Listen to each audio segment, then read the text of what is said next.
Hi, very glad to see you on the channel. Before you start listening to the story, write in the comments whether you like the voice on the video. I used to believe that love was about patience, about sticking through the hard times, about making sacrifices.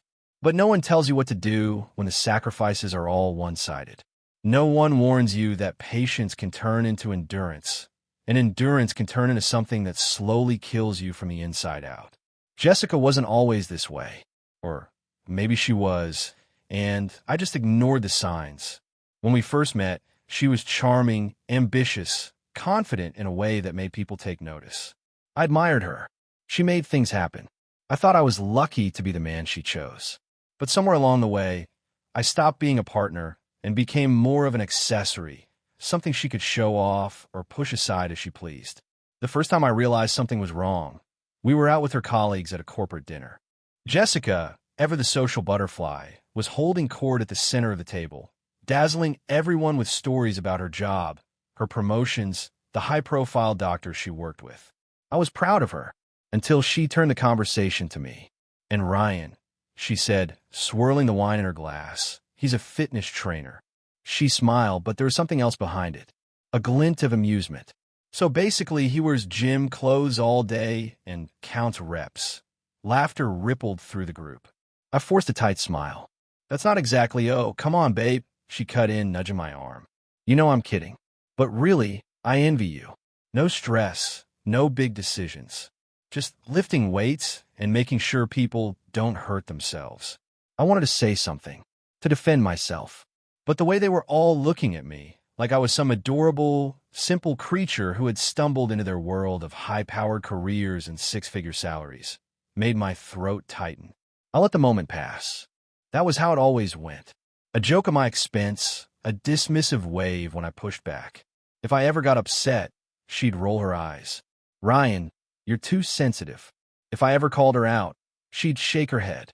"You always make a big deal out of nothing." So I stopped making a big deal. I let things slide. I convinced myself that this was just how she was, that it didn't mean she didn't love me. But love isn't supposed to make you feel small. The final breaking point came at her parents' house during their annual 4th of July barbecue. Jessica's family was well off, the kind of people who vacationed in Europe and dropped casual mentions of their summer homes in conversation. I had always felt a little out of place, but I tried. I helped set up the grill, played with the kids, laughed along with the stories. I did everything a good husband was supposed to do. Then, as everyone gathered around with their drinks, Jessica turned to me with that familiar smirk. "Oh, you guys will love this," she said, motioning for attention. "Ryan tried to cook last week." I stiffened. Her brother chuckled. "Oh no, what happened?" Jessica grinned. "Let's just say the fire alarm had a busier night than we did." Laughter. I felt my face heat up. "It wasn't that bad," I said, keeping my voice light. "Oh, babe, don't be modest." I had to order takeout. The poor guy was standing there with this look on his face, like a lost puppy. She laughed, shaking her head. It was adorable. It was not adorable. It was humiliating. And I knew she knew that. Something inside me snapped. I put my drink down. "Jessica." She kept laughing. "Oh, come on, don't get all, I said enough." The laughter died instantly. People shifted uncomfortably. Jessica's smile faltered for just a second before she forced a light chuckle. "Oh, relax, Ryan. It's just a joke." "No, it's not," I said, my voice steady. "It's never just a joke with you." Her eyes flashed. "Ryan, don't start this." "Start what?" I spread my hands. Standing up for myself? Should have done that a long time ago. The silence was deafening. Jessica's father cleared his throat. Someone shuffled their feet. Jessica stared at me, her face unreadable, but I could see it. Her control slipping, the narrative she had built around me starting to crack. I took a deep breath and stood. "Enjoy the party," I said, my voice calm. "I'm going home." I turned and walked away, leaving Jessica frozen in place, still holding her drink. I didn't wait to see her reaction. I didn't care. The entire drive back, my heart pounded, not with anger, but with clarity. I had spent years making myself smaller so that Jessica could shine. Years letting her words chip away at my confidence, convincing myself that I was overreacting, that this was just how marriage worked. But I wasn't overreacting. I was finally seeing the truth. The drive home from Jessica's parents' house felt like a free fall. I had spent years keeping my mouth shut, letting her words roll off me like harmless teases, telling myself that standing up to her wasn't worth the argument that would follow. But when I left that party, something inside me changed. I wasn't just angry, I was done. I parked in the driveway and sat there for a moment, gripping the wheel. The house in front of me looked the same as it always had, but it felt different now. It wasn't a home. It was just a place where Jessica and I coexisted, where I tiptoed around her moods, waiting for the next sarcastic remark, the next dig at my self-worth. When I stepped inside, the silence was thick. I checked my phone. No messages from Jessica. No missed calls. Nothing. She wasn't going to chase after me. She never did. In her mind, I was the one who needed to apologize. I took a long shower, letting the hot water run over me, try to untangle my thoughts. What was I supposed to do now? Was this just another fight we would sweep under the rug? Or was this the beginning of something bigger? I didn't have my answer yet. Jessica came home late, hours after I had left the barbecue. I was sitting on the couch, a beer in hand, flipping mindlessly through channels when she walked in. She didn't look at me as she tossed her purse onto the counter. "You embarrass me," she said, her voice sharp. I exhaled slowly. "I embarrassed you?" She turned, arms crossed, glaring at me like I was a misbehaving child. "You made a scene in front of my family. Stormed off like some sulking teenager. What were you trying to prove?" I took a sip of my beer, keeping my voice calm. "I wasn't trying to prove anything, Jessica. I was just done being your punching bag." She let out a short, bitter laugh. "Oh, don't be so dramatic. It was a joke." I clenched my jaw. "It's always a joke with you, isn't it? Except I'm the only one not laughing." She rolled her eyes and started unbuttoning her jacket. "God, Ryan, grow up. You always make things bigger than they are. Do you have any idea how ridiculous you looked walking out like that? Do you have any idea how humiliating it is to be married to someone who treats me like a joke in front of everyone she knows?" She faltered for just a second, then scoffed. "You're too sensitive. That's your problem." "No, my problem is that I've spent years letting you tear me down because I thought that was just how love worked." I stood, setting my beer on the coffee table. "But I'm done, Jessica. I'm not playing this game anymore." She narrowed her eyes. "What's that supposed to mean?" I exhaled, shaking my head. "I don't know yet." And that was the truth. She stared at me for a long moment, then scoffed again and walked toward the bedroom. "Whatever, Ryan. You'll get over it like you always do." The thing was, I wasn't sure I would. The next few days were tense. Jessica barely spoke to me, which wasn't unusual after a fight. Normally, I'd be the one to smooth things over, to try and get back to normal. But this time, I let the silence stretch. One evening, we went to a dinner party at a friend's house. I almost backed out, but I knew if I didn't go, Jessica would turn it into another accusation. "Oh, so now you're avoiding my friends too?" So I went. Jessica was back to her usual self, playing the part of the charming wife, laughing a little too loud at stories that weren't funny, making sure all eyes were on her. I kept my head down, trying to just get through the night. Then it started again. "Ryan, tell them about that time you tried to fix the dishwasher," Jessica said suddenly, smirking as she took a sip of her wine. I tensed. "What?" She turned to her friends. "Oh, it was hilarious. He was so convinced he could do it himself. 2 hours later, water everywhere." She laughed, shaking her head. "I swear, I married a man with 2 left hands." The table chuckled. Someone muttered something about how not everyone was meant to be handy. I set my fork down. "You know, Jess, it's funny. You love telling stories about how incompetent I am, but I don't think I've ever told a story about you that made you look stupid in front of your friends." The laughter died instantly. Jessica's smile froze, her eyes narrowing. "Excuse me? You heard me." I leaned back in my chair, tilting my head. "Why is that, you think? Maybe because I actually respect you?" The tension at the table was suffocating. One of her friends cleared their throat awkwardly. Jessica's face turned red, but she forced a laugh. "Oh, don't be so sensitive, Ryan. It was just a joke." I nodded slowly. "Right? Just a joke. Like every other time." I turned to the group. "I think I've had enough of the jokes for one night. You guys enjoy the rest of dinner." Then I stood and walked out. Jessica didn't come after me. When I got home, I sat in the quiet, staring at nothing. The realization settled deep in my bones. This wasn't just one fight. This wasn't just a bad habit Jessica had. This was our marriage. This was who she was. And I wasn't sure I could live with that anymore. The tension in our house had turned into something thick and suffocating. Jessica barely spoke to me after the dinner party, but not in the way that meant she was rethinking her actions. No, she was punishing me with silence, waiting for me to break first, to come crawling back and apologize for making her look bad in front of her friends. But I wasn't going to. I had spent too many years bending over backward, letting her ego take priority over my dignity. I wasn't going to smooth things over this time. And as the days passed, something strange happened. I started to feel lighter. Like for the first time, I wasn't carrying the weight of her expectations. That is, until I found the box. It was a Sunday, and Jessica was out for brunch with some coworkers. I had stayed home, tried to enjoy the peace, but something in the back of my mind kept nagging at me. It wasn't just the way she belittled me or the fact that she treated me like an accessory to her life. It was something else, something deeper. I had never been the jealous type. If Jessica stayed out late for work events, I never questioned it. If she took trips for medical conferences, I never accused her of anything. But now, I couldn't shake the feeling that something wasn't right. I found the box while cleaning. I had been putting away laundry when I noticed the closet door wasn't shut all the way.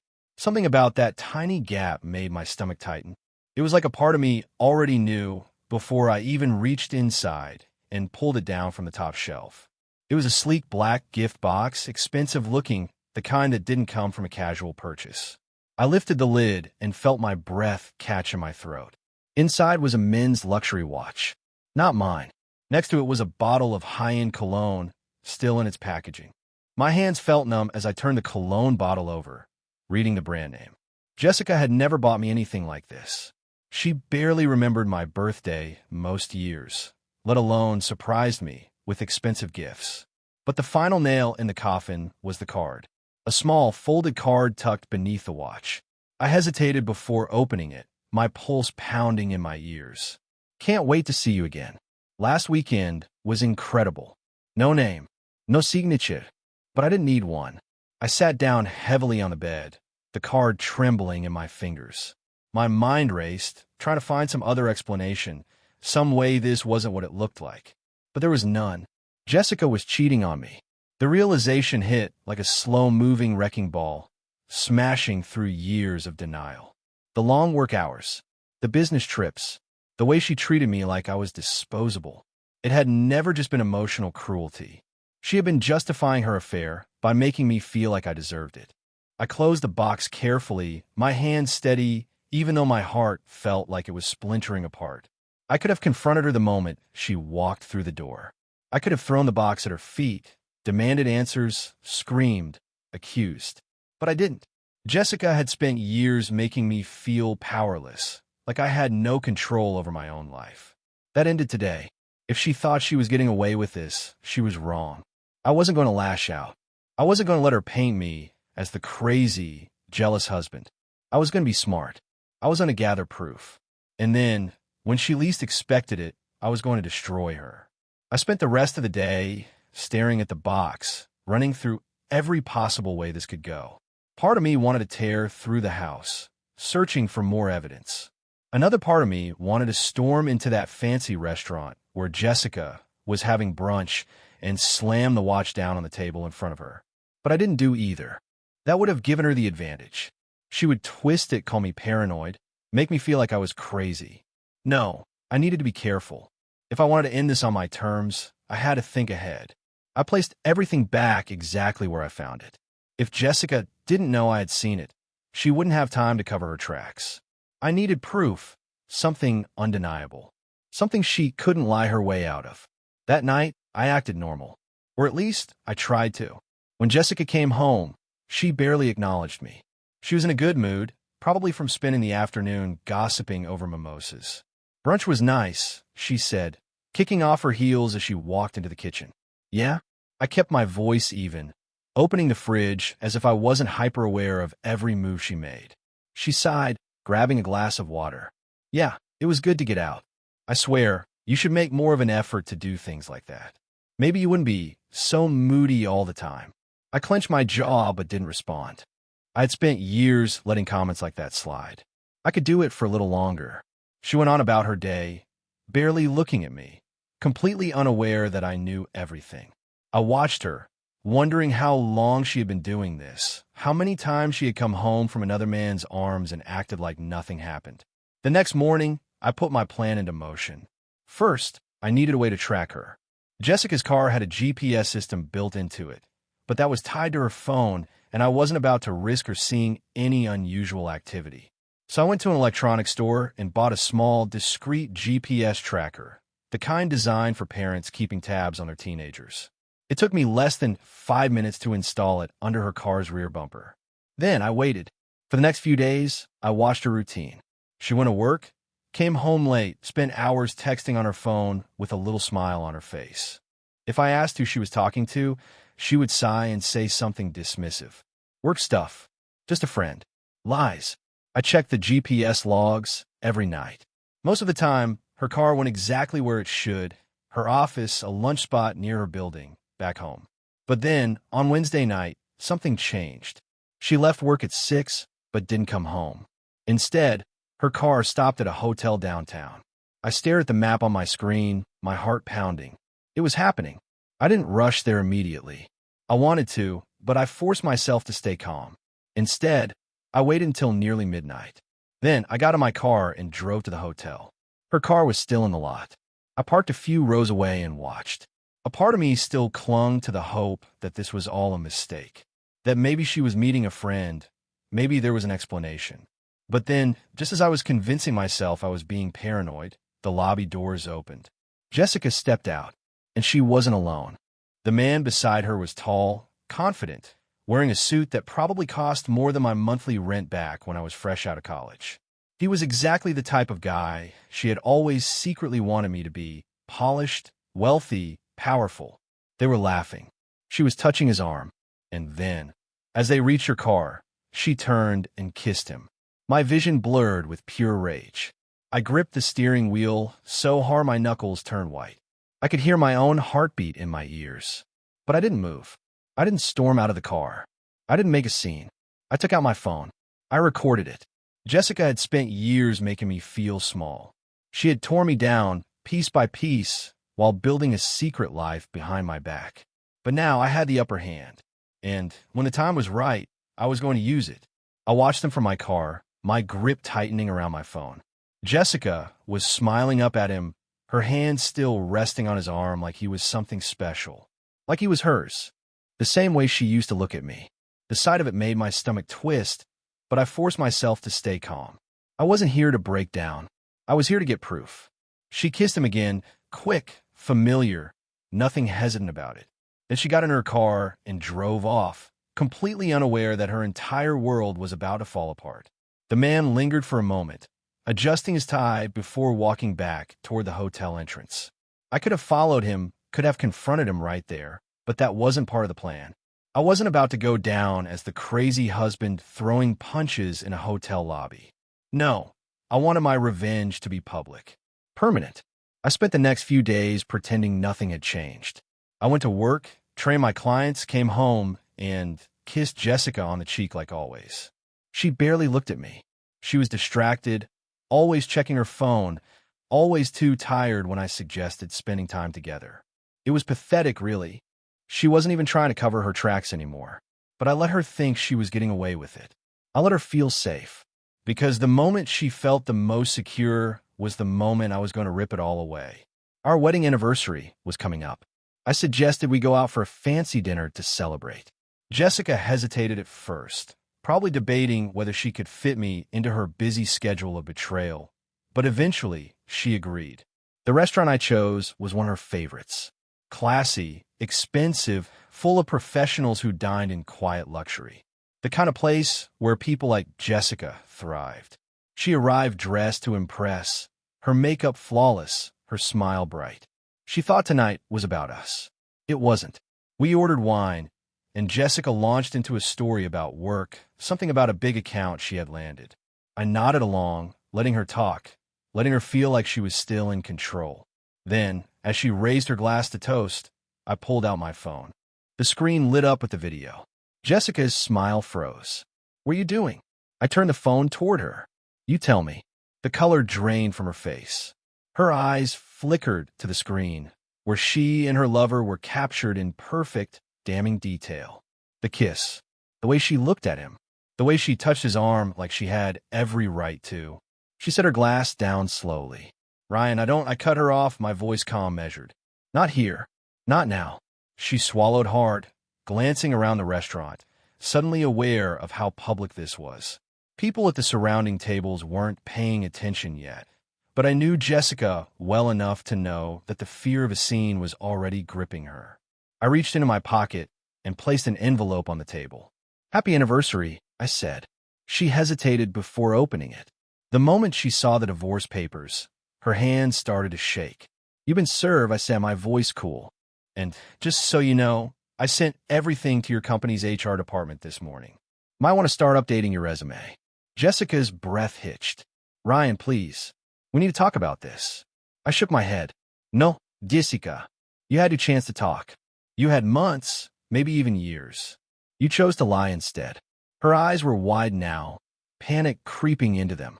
"Can we just—" I stood, buttoning my jacket. "Oh, one more thing." I reached across the table, plucking her credit card from the check folder before she could grab it. Her mouth opened in shock. "Ryan," I smirked. "This one's on you." Then I walked out, leaving her sitting there alone, humiliated, and for the first time in her life, powerless. I walked out of that restaurant without looking back. The cool night air hit me like a shock to the system, but I welcomed it. I took a deep breath, letting it fill my lungs, letting it cleanse away whatever remnants of Jessica's poison were still clinging to me. For the first time in years, I wasn't the one left feeling small. I wasn't the one humiliated. That honor now belonged to Jessica, sitting at that table, staring at the divorce papers and the wreckage of the life she thought she controlled. I got in my car and drove, aimless at first, my hands gripping the wheel as my heart pounded from the rush of it all. This wasn't a dream. I had done it. The proof, the exposure, the divorce, it was real. There was no going back now. And that thought brought me more relief than I ever expected. I didn't go home. I wasn't ready to sit in the house we had shared, the house that still smelled like her perfume, that still had her presence in every room. Instead, I went to my gym. It was empty this late, the perfect place to clear my head. I walked inside, flicking on the dim overhead lights, and sat down on the weight bench. I let out a breath, rubbing my hands together, trying to process everything. There was no sadness, no regret, just a deep, settling finality. My phone buzzed. I didn't have a check to know who it was. "Jessica." The first text was short. "We need to talk." I let the message sit there, untouched. Seconds later, another came in. "Ryan, please. You can't just leave things like this." Yes, I could. I tossed my phone onto the bench beside me and leaned forward, pressing my hands together. I knew Jessica. I knew how she operated. She wasn't sorry. Not for what she did. Not for how she treated me. She was sorry she got caught. Sorry that I wasn't playing my usual role of the quiet, accommodating husband who smoothed things over and let her walk all over me. I didn't respond. I didn't need to. I went back home an hour later, feeling lighter, more in control than I had in years. But as soon as I stepped inside, I knew the peace wouldn't last. Jessica was there, sitting on the couch, still in her dress from dinner, her makeup smudged, her expression unreadable. "Ryan." Her voice was quieter than usual, almost careful. I didn't answer right away. I just walked past her, heading for the kitchen. "You're not supposed to be here," I said, opening the fridge and grabbing a bottle of water. She scoffed, standing. "This is still my house, too." "Not for long." I took a slow sip, watching her from across the room. She exhaled sharply. "Do you really hate me that much?" I set the bottle down. "I don't feel anything for you, Jessica. Not anymore." Her jaw clenched. "So that's it? You just throw away everything we've built? You throw me away?" I let out a bitter laugh. "You threw me away first." She shook her head, stepping closer. "Ryan, listen to me. I made a mistake." I held up a hand. "Stop. Just stop. You didn't make a mistake, Jessica. A mistake is forgetting to pick up milk from the store. A mistake is taking a wrong turn. What you did, that was a choice. Repeatedly. You lied. You snuck around. You humiliated me. She flinched, but I didn't stop. You had every opportunity to stop. I continued. Every single time you looked me in the eye and lied, you could have told the truth. Every time you left the house, pretending you were at a work event, you could have chosen to be faithful. You didn't. Jessica swallowed hard. You don't get to play the victim now. I cut her off. She inhaled sharply, blinking fast. Ryan, I still love you. I shook my head. No, you don't. You love control. You love having someone to make you feel superior. But love is respect. And you haven't respected me in years. Her face twisted, the first real cracks appearing in her carefully constructed mask. So what? That's it? You won't even try to work through this? Work through what? I gestured vaguely. Through your lies? Through the fact that I had to be the one to find out instead of you coming clean? Through the way you've treated me like an afterthought for years? Tell me, Jessica, what exactly do you think is left here? She was breathing heavily now, frustration and desperation clashing on her face. I don't want to lose you. I tilted my head. You already did. The words hung between us, heavy and final. Jessica's lip trembled, and for a second, I thought she might actually cry. But then, just like that, her expression shifted. The softness vanished, replaced by something colder. Fine, she spat. You want to leave? Go ahead. But don't act like this is all on me. You were never enough, Ryan. That's why I had to look elsewhere. I should have felt anger. I should have felt hurt. But instead, I just nodded, a slow, knowing smile pulling at the corner of my mouth. Thank you, I said. She blinked. What? I stepped closer, lowering my voice. That right there, that's the real you. Not the fake tears, not the I love you act. The selfish, cruel version of you. And I needed to see it one last time to remind myself that leaving you is the best decision I will ever make. Jessica's nostrils flared, but she didn't have a comeback. Not this time. I grabbed my keys from the counter. Be gone by the end of the week, or I'll have the cops remove you myself. Then I walked out, leaving her standing there, furious, defeated, and exactly where she belonged, alone. The days that followed were a blur of paperwork, legal meetings, and the kind of exhaustion that didn't come from physical labor, but from years of emotional weight finally being lifted. The divorce process had begun, and Jessica wasn't making it easy.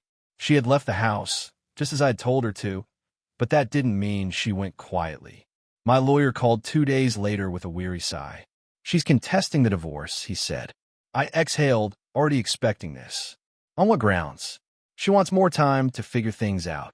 She's also claiming financial distress, which, given the fact that she just lost her job, might actually hold up in court unless we push back. I leaned back in my chair, rubbing my temples. She did that to herself. She used company money to cheat on me. Not my problem. Agreed, my lawyer said. But she's trying to make it yours. Of course she was. Jessica had spent years twisting reality to fit whatever narrative suited her best. Now that she was losing, she was desperate to find a way to regain control. 2 days later, she called me. I debated ignoring it, but I wanted to hear what she had to say. I answered. What do you want, Jessica? Her voice was softer than I expected. Ryan, can we just talk? We are talking. A sigh. Not like this. I mean, really talk. Without the lawyers, without the anger. Just us. There was no more us. There hadn't been for a long time. I don't think there's anything left to say, I said flatly. She hesitated, then said, I made a mistake. I laughed bitterly. You made hundreds of them. Which one are we talking about? Ryan, please. You're not innocent in all of this either. You just gave up on us. I tightened my grip on the phone. I gave up. I spent years trying. Jessica, years. You were the one who treated me like I was disposable. I finally believed you. Silence. Then, quieter, I never wanted this. I shook my head. Yes, you did. You wanted a man who worshipped you, who accepted being treated like an afterthought while you ran around doing whatever you wanted. You wanted control. You never wanted a partner. Jessica, you wanted someone beneath you. Her voice hardened. I don't want to be the bad guy in this. Then maybe, I said, voice calm, you shouldn't have been. She inhaled sharply, like the words had struck something deep. But I didn't stay on the line to hear her response. I hung up. The next meeting with the lawyers was brutal. Jessica sat across from me in a crisp blazer, looking every bit the polished professional she always pretended to be. But she wasn't fooling anyone anymore. Her lawyer started in immediately. Jessica is requesting temporary financial support until she can secure new employment. I scoffed. Not happening. She lost her job due to circumstances beyond her control. I leaned forward. She lost her job because she used company money to fund her affair. That's not beyond her control. That's stupidity. Jessica's jaw tightened. Ryan, I supported you for years while you built your business. I stared at her, my voice level, and I never once used you as a punchline for it. Her lawyer shifted uncomfortably. If we take this to court, it could drag out for months. I shrugged. Let it. Jessica shot me a glare, but there was fear behind it. She had no leverage. She knew it. She was trying to get whatever scraps she could before everything collapsed around her. My lawyer spoke up. Ryan is prepared to settle fairly, but financial support is off the table. Given Jessica's documented infidelity and misuse of funds, I doubt a judge will be sympathetic to her requests. Jessica's fingers curled into fists on the table. She wanted to argue, to fight, but she had nothing. The meeting ended with a tense silence. As we stood to leave, Jessica finally spoke, her voice tight with barely restrained bitterness. You'll regret this. I met her gaze. No, I won't. And I never did. The divorce was finalized 6 weeks later. No drawn-out court battles, no last-minute theatrics, just a judge's signature and the official confirmation that I was free. Jessica had fought for more, tried to twist the situation in her favor, but in the end, she walked away with nothing but the wreckage she created. I had won, and yet, it didn't feel like a victory. Not in the way I expected. I wasn't celebrating, I wasn't throwing a party. I was just moving forward. And that was enough. I moved into a new apartment across town.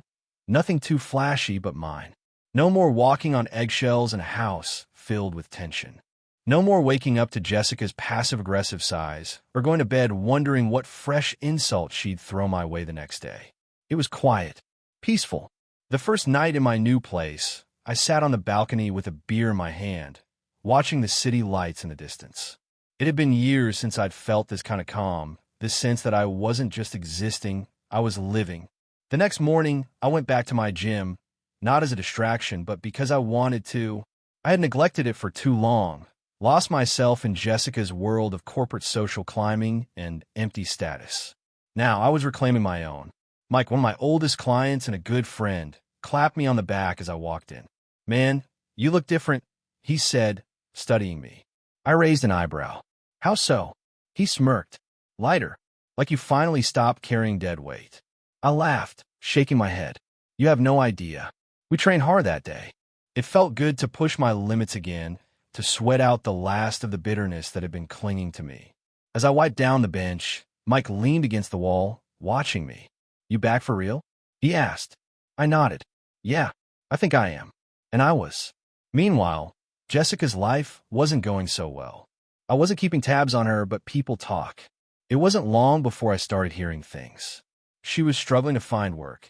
Turns out, using company funds to bankroll an affair makes you unemployable in certain circles. She had moved in with a friend, since affording her old lifestyle without a six-figure salary was impossible. And, from what I heard, the man she cheated with? Gone. Apparently, he didn't find her so appealing once the scandal hit. I should have felt bad, but I didn't. Jessica had spent years making me feel small. Now, she was the one left picking up the pieces. One afternoon, while I was sitting on my balcony, enjoying a rare moment of absolute peace, my phone buzzed. A message from an unknown number. Jessica, I don't know if you'll even read this, but I miss you. I stared at the screen for a long moment. Then, I deleted the message. I didn't need closure. I didn't need an apology. I had already won. Thank you for listening to the end. I hope you enjoyed it very much. Don't forget to give a like, and tell us in the comments what you would do in such a situation.